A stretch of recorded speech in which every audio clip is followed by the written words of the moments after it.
Chakhumgi Laan, only on MFDC application from 26 July.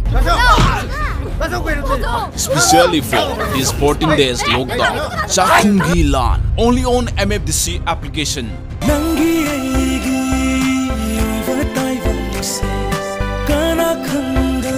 Sukna gilupane fu khaktada Chakhumgi Laan yengbiu. Offline de yengbi khudong sabsu MFDC ne pijaragani. Process to lo. Kaino to ba? Soi beni. Hena ko pamarol gi damakta aikogi toll free number 0120404114 da khangbi bi agani. Na, nang thong do injang du bu adu yendem dura. 14 days lockdown manung asida MFDC apps bu download tawbiduna adom gi nungaira ba film Chakhumgi Laan yengbi. Stay home save life. Chakhum sida yoba horene. Kaugiraganu lali bisulai gi tarik kunga taruk tagi MFDC application da Chakhumgi Laan uba fangbiragani.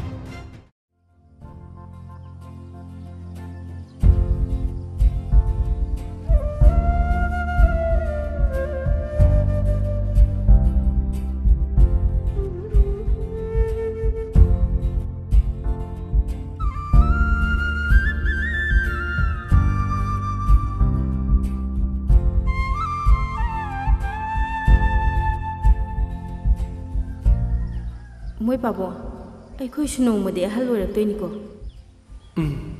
Adu kan madani, ai na wari basi. Haujik nang ai, nungsina labinari basi.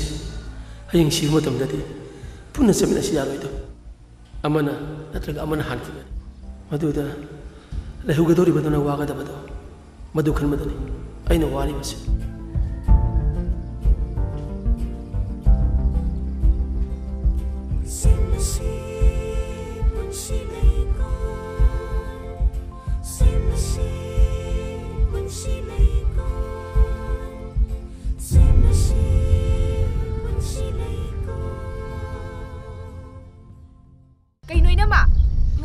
Sabi, ngarang da adum phajana inama da sel sinaramaga ngasi ekta sinaramde haisibu kaino ba tasingna pamagana ne pirasu bibige adu yam oidawa wa ngang he tom sabi nang angi du kaino ha nangi marup hobe hona bi chakat chakat to swai tor kanu ne he chan simam sin nang tholi ngata na tro akhona sel hangbada di leite na aduga lol na marup yawbade thoi ngata na tro se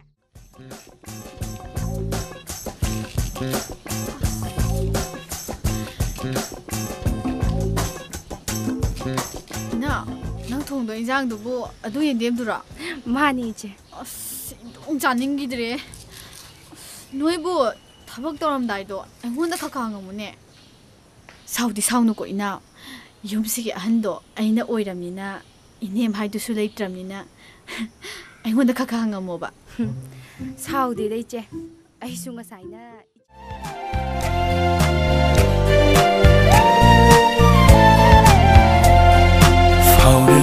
Ehool se nangi marakta somluge leikhum se nung se leirango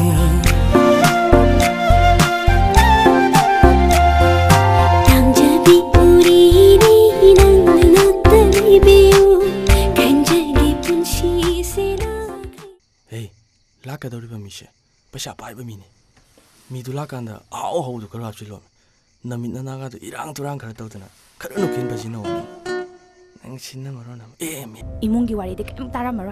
Ai di ne school do theng na chatpani na ne wari do loi tare. Yam saukninge. Pabung na ne ngasai ayuk do tayai ga ta chau ga wari sana je na ichilu hongba gi do pulap sana gi bane. Moina sana ri wari do ai di ne nakong se wa yam chille yam taning de. Ta ton sibu kai ta tau da bi type da wa ngange mi. Ai yam saukninge. Aina khara wa do hairu ga do sune ta ton da gi chahi do aina khara hallabani na ne angang amada leisalabani na chahi di aina yamabani na na hekta torokani ngangning barandi na chinje mari chatla jani Ta chau ga te ga na bu kai. Tumilo. Kaino na ngangi wa do. Ha. Imung du da nang na han ne na leiraga mama du na nong na wa ta na da na kana da ta na dori. Yare ta chau ai su sidai di ipam na sunglang la mai tamne ina mai chau gi se ngai khoi ba Chasagi san. tayai na sunga sidi thabak sakadabani na ahina thongu haibani sum atai numi pudi kai sukai de Habak sakadaba numitadi ahina natradi sum khara hauna su chaningba male mayamna thongbadagi aina thongbana hena hawe su hai sawya de koina ai tawrage as nang yendem se uraga ne isa je sakasabana ai tawrage se kaina tomba soyi beni Nami to na tane yengamina ai ga siloi ne khai ne sila na tai me ngon na ne laga laiba katan chali dubu nang tai dubu chumi bra iche saubinu akhoi ta ton se itai ahan hoi itai ai mo hoina ne luna to mandana khara pangjabane ta ton iche gi se makhong da ne lubagi khoiram haningi male amta khoiram biudana ngai ko ta ton nupi sidine sokna ba samna ba yaba yada ba haibam su leibane aduduna kitang chatharaga chiyajibo kitanga yare gido shadi dum khorma yar khoi tom basidi thabak chalam dai da matai mi khorma mani ne adu ni dana admai to di kai to bugi thabak mangol oi dino ite me chaugi ari sa ho sai da kaino tomba nang ngangi myam do sibu nase na trabo kaino ba isanda noi myam na ngangi myam do yum sibu ahalaman amta pando bi mawongda ta sau su leidi nang ta yai su leidi moi ga phajana hana ta na ba yai kaino ba nang ngangi do sibu nang nase na tabra haibani da henman liko nang kaino iche henman ba bo he nangi men man da ba thap khanai da ba do imung sida diaro khanga ba noi na nga sai da gi mangol sida ngang nari se imung sigi izat yoli na tro kari noi bi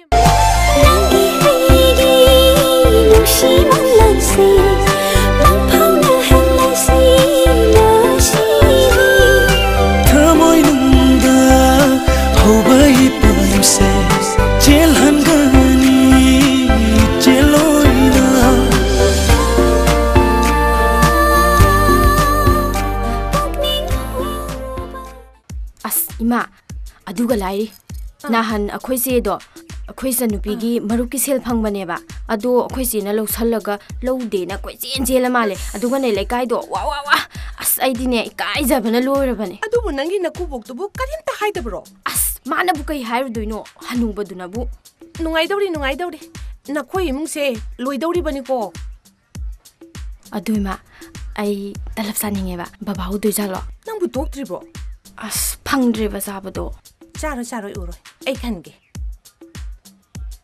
as ibi ma on thok na yam khre da ko as kai de yam banu he ai su khare sagi